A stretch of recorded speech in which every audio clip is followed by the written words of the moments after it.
Hello, bachcho. Let's read this question. So this question says the angular velocity of a body changes from omega 1 to omega 2 without applying any torque, but due to change in its moment of inertia. Okay. The ratio of radii of gyration in both the cases is okay.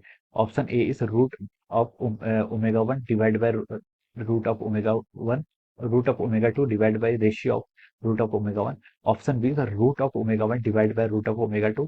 Option C is omega 1 by omega 2, D is omega 2 by omega 1। Okay, तो चलिए बच्चों अब हम इस question को start करते हैं। तो देखिए बच्चों, इस क्वेश्चन का की कॉन्सेप्ट आप क्या लिख सकते हैं। The key concept of this question इस क्वेश्चन में हमें क्या फाइंड आउट करना है, the ratio of radii of gyration in both the cases. हमें यहाँ पर क्या बताना है, रेडियाई ऑफ गायरेशन का हमें यहाँ पर रेशियो बताना है। लेकिन हमसे बोला गया है कि यहाँ पर विदाउट अप्लाइंग एनी टॉर्क, यहाँ पर आपका कोई टॉर्क अप्लाई नहीं किया। ओके, तो देखिए यहाँ पर आपका कोई टॉर्क अप्लाई नहीं किया है, तो हम बोल सकते हैं कि यहाँ पर जो आपका क्या होगा, टॉर्क अप्लाई नहीं करा है, तो आपका जो एंगुलर मोमेंटम होगा वो क्या रहेगा, आपका कांस्टेंट रहेगा। Okay, so this question is based upon the principle of our angular momentum conservation. Okay, ये किस पर बेस्ड है आपका, this question is based upon our angular momentum conservation. Okay, देखिए बच्चों, एंगुलर मोमेंटम कंजर्वेशन होता है क्या है। देखिए बच्चों, क्वेश्चन है बोला है कि विदाउट अप्लाइंग एनी टॉर्क, अगर आपका कोई एक्सटर्नल टॉर्क आपने क्या किया है, अप्लाई ही नहीं किया है, तो यहाँ से हम बोल सकते हैं जिसका एंगुलर मोमेंटम होगा, आपका टॉर्क की डेफिनेशन क्या होती है, del L by del T. Okay, this is the definition. Okay, L के यहाँ पर आपका एंगुलर मोमेंटम ये जीरो के इक्वल होगा, तो हम यहाँ से बोल सकते हैं जो आपका एंगुलर मोमेंटम है ये क्या रहेगा, आपका कांस्टेंट रहेगा। Angular momentum will be constant here. Okay, angular momentum आपका कांस्टेंट रहेगा, एंगुलर मोमेंटम कांस्टेंट रहेगा, इससे आप क्या बोल सकते हैं, एंगुलर मोमेंटम को आप डिफाइन कैसे करते हैं, एंगुलर मोमेंटम को हम डिफाइन करते हैं आई टाइम्स ओमेगा। आई टाइम्स ओमेगा क्या करता है, आपका एंगुलर मोमेंटम डिफाइन करते हैं, और ये क्या रहेगा, आपका कांस्टेंट रहेगा। ओके, तो हम बोल सकते हैं यहाँ पर हमें दो केसेस है, ओमेगा 1 से ओमेगा 2।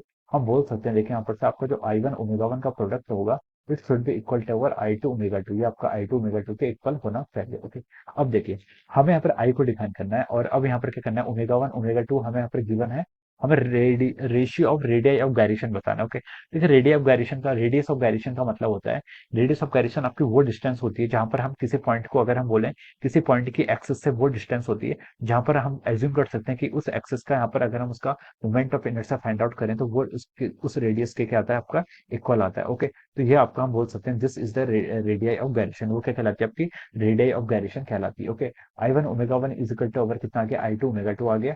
देखिए यहाँ से आप क्या लिख सकते हैं, ratio of radius of gyration find out करना है। ओके, तो मोमेंट ऑफ इनर्शिया को आप कैसे डिफाइन करते हैं, एम टाइम्स के स्क्वायर। ओके, के यहाँ पर आपके रेडियाई ऑफ गायरेशन है। ओके, अब देखिए आई इजिकल टू क्या हो गया, आपका एम के स्क्वायर हो गया। अब यहाँ से आप क्या लिख सकते हैं, देखिए आई वन ओमेगा 1 को हम यहाँ से सॉल्व करते हैं, आई वन को क्या लिख सकते हैं, देखिए मासेस आपका, देखिए यहाँ पर क्या आपका मासेस आपका यहाँ पर सेम है। ओके, मासेस सेम है, तो हम लिख सकते हैं आपका एम के वन का स्क्वायर इंटू ओमेगा 1, ये हमारा आई वन ओमेगा 1 हो गया। एल टू को हम डिफाइन करेंगे, देखिए एम के टू का square into upper omega 2। Okay, हम यहाँ से इसको ऐसे डिफाइन कर सकते हैं।